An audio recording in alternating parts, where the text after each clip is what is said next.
Hey guys, what's up? MadSeason here, back with another guide for you. In this video we're going to go over all of the rare Garrison missions that were released in patch 6.2 and what you have to do to unlock them on every single one of your characters. There are a bunch of these rare missions and some of them are more lucrative than others. I'll have a full list of these in the description of this video. There are 10 of them in total, and we have Arakoa Ancestry, which awards you with the Elixir of the Rapid Mind, Breaker 2, which gives you the Coalfist Groundling Mount, the Blizzard Convention, which gives you the Frozen Arms of a Hero, Eldritch Horrors, which give you a Medallion of the Legion Reputation token, the Botany Stir, which awards you with Champion's Honor. We also have Ogre Coming Adversity, which gives you the Huge Ogre Cache, the Monstrous Menagerie, which gives you the Bulging Barrel of Oil, the Consuming Void, which gives you the Void Shrouded Satchel. The satchel is tradable and it contains an heirloom trinket if you are curious.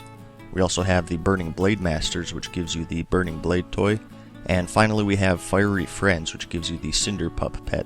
I highly recommend unlocking these on every single one of your characters. It depends on how lucky you are, but once you get a decent alt army built up, you'll really start raking in the gold. Just a note though, these gold estimations I listed may change over time, so if you're watching this video at a later date, take those estimations with a grain of salt. Also note that these missions are mutually exclusive to each other, meaning that you can only get one of them on a weekly basis, and it's completely random on which one you'll get. To unlock them, you have to do a few things. I'll go over how to get all of these as easily and as fast as possible, but for each character you want to unlock these missions on, you have to have an item level of 675 on that character. You must also have 3 followers with an item level of 675, and you gotta have 7 more followers with an item level of 645 in addition to the 3 with 675. And finally, you have to have a minimum of 15 level 100 followers. Let's start with the hardest requirement first, and that's the character item level of 675. There are many ways to do this fast, and it's going to depend on if you want to spend gold or not. I will say the absolute fastest way to get a character level of 675 is to just buy a bunch of Champion's Honors off the auction house. When you use these, they give you 1000 honor points and 1000 conquest points. Each honor piece is currently item level 700, and the conquest gear is currently item level 710. You can spend these points at the vendors located right outside of Ashran, and obviously this is going to be pretty pricey, but it is hands down the fastest way that I know of to get a character eye level of 675. Before you spend all your gold though, there are many alternatives. Another great way to gear up is to do the Timewalking events. These are events that are active for a short time every couple of weeks. There are 3 different ones, one for the Burning Crusade expansion dungeons, another for the Wrath of the Lich King dungeons, and one for the Cataclysm dungeons. It doesn't matter which one it is, any 3 of these are fine. If one of them is active, check your dungeon finder and look for a time walking queue. The last boss of the first time walking dungeon you complete during the event will drop a quest starter that awards you with 500 time warped badges. You spend these badges to get eye level 675 gear. What specific pieces you can buy and which vendors you buy them from are going to depend on which event it is, but I'll have a link to all 3 vendors in the description of this video if you have trouble finding them.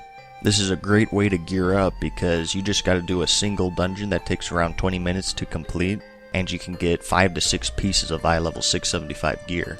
If you do plan on buying those Champion's Honors, I would definitely recommend doing a time walking dungeon first if the event is up, because it'll save you a lot of gold.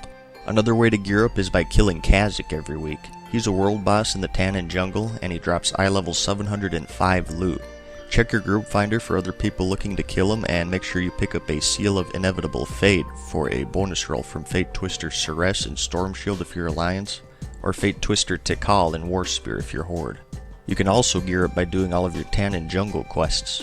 After you complete your Tannin Jungle campaign quest, you'll unlock a vendor that sells you tokens which you can convert to item level 650 or 675 gear. These cost Apexis crystals, which you get from a variety of places, but mainly from your daily quests in Tannin Jungle. You can buy any piece of gear you want, so this is a good way to replace those low item level pieces of gear that you can't seem to get rid of. He also sells the Empowered Apexis fragment for 20,000 Apexis crystals. What this does is it levels up those eye level 650 pieces of gear to 695. It's also account bound, so if you have a bunch of Apexis crystals on your main character, you can buy it on that character, then send it to an alt that you're trying to gear up on. And finally, you can just visit the auction house. There are a lot of bind unequipped craftables and raid drops you can buy to boost your item level. These can be pretty pricey, but sometimes you can get some pretty good deals if you check frequently. You can usually find the base Draenor level crafted gear for a pretty cheap price. Their item levels range from 630 to 640, but they could be enough to push you over the 675 threshold if you're mixing and matching with the Kazakh loot or PvP gear. And that about covers it for the 675 character item level. The follower requirements aren't too bad to meet. There are some tricks you can do to make things easier on yourself. I'm going to assume that most people watching this already have the 15 minimum active followers, but if you don't, I actually made a guide that grabs all of the easy followers located in the various Draenor zones. I'll have an annotation right here and a link in the description, but you can grab 16 followers in under 2 hours if you're Alliance and 13 if you're Horde. For the follower item levels, you need those upgrade tokens, and there's a few different ways to get them. You'll typically get these from Garrison missions, but once again the fastest way to do this is going to be by visiting the auction house. Search for the Frozen Arms of a Hero. These are tokens that increase both your followers' armor and weapon item levels by 50. The price is going to vary between servers, but on my server they hover around 500 gold each. If they're overpriced on your server, you can also buy the Draenic weaponry and armor set from a vendor right next to your Garrison mission table. These cost 500 gold each, and I'll have a link to the vendors in the description if you need help finding them. If you don't want to spend any gold, you can also get the upgrade tokens from a level 2 Dwarven Bunker / War Mill work orders. These work orders take Garrison resources and give back those follower tokens, so this is a good way to stock up on those if you don't want to spend any gold. And that's about all there is to say. Once you have met all those requirements, your rare Garrison missions will show up immediately. As you can see here, I'm just missing my character's item level. I took a quick trip to Tannin Jungle to grab one of those Apexis tokens to up my item level, and when I open my missions table, there it is. I guess that's all I have to say. Like I said, these missions are a great way to make gold once you start unlocking them on all of your characters. Although it is a lot of effort to get those requirements, it's all smooth sailing from there, so I think you should give it a shot. If you have any more questions, just leave me a message down below. I hope you found this video helpful. Give it a like if you liked it, and if you really liked it, let me know in the comments and subscribe. And as always, thanks for watching, good luck, and peace!